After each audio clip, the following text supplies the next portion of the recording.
Racing with Purpose is our sustainability program, which is produced in collaboration with 11th Hour Racing. So the program's split into impact, footprint and legacy. So in the impact pillar, we're looking at how we can influence hearts and minds around ocean health topics, the learning program and also our summits and policy work.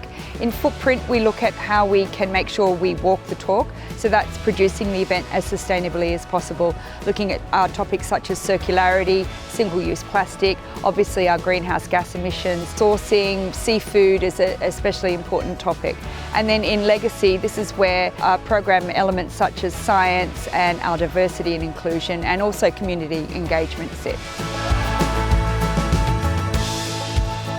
So we make sure, of course, that we produce the event as sustainably as possible operationally. So that means really pushing the bar in sustainable sports excellence. We've reduced our greenhouse gas emissions 75–80% reductions compared to last edition, and that's mainly by sourcing a lot of our structures locally so we don't have to ship as much around the world. We've also shortened our course and the number of months, so that makes a big impact as well.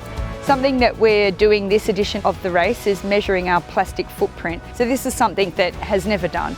So after the race, we'll put out a report which shows our findings but also the lessons learned and where opportunities are to reduce plastic in the future.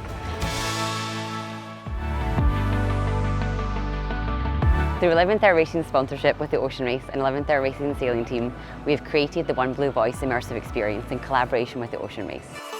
Here we're bringing the beauty and the fragility of the ocean to shore for all fans of the race village to come and see.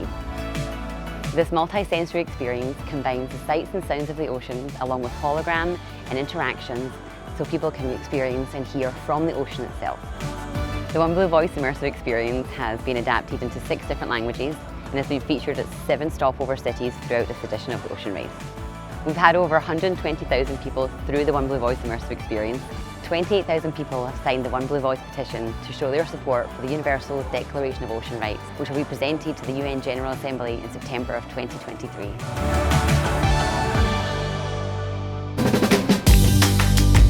The learning program activities we've had during the Ocean Race, during the 6 months as we travel around the world, we've had activations on site where we've done workshops and lots of children are coming down to the Ocean Life Park where they learn about the ocean's rights and how they can help protect ocean rights.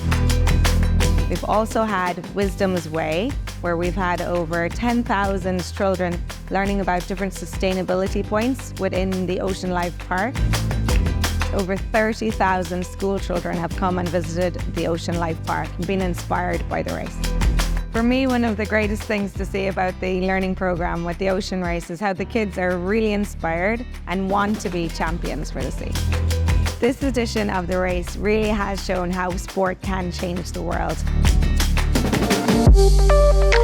This edition of the Ocean Race, we outfitted all of our boats with science equipment.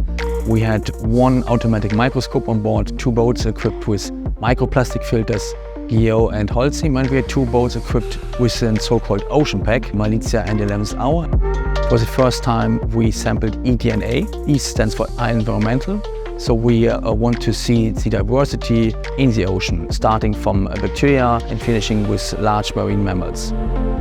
We deployed 14 drifter buoys to measure in real time in the real environment barometric pressure, the water temperature and also the position, especially in the southern Atlantic and also in the Southern Ocean.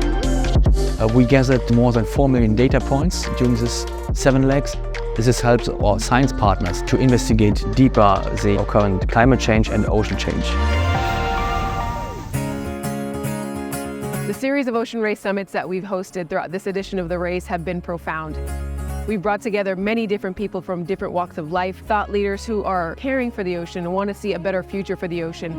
And that includes scientists, sailors, decision makers, as well as youth change makers and everyday ocean advocates to discuss ideas around the ocean's inherent rights.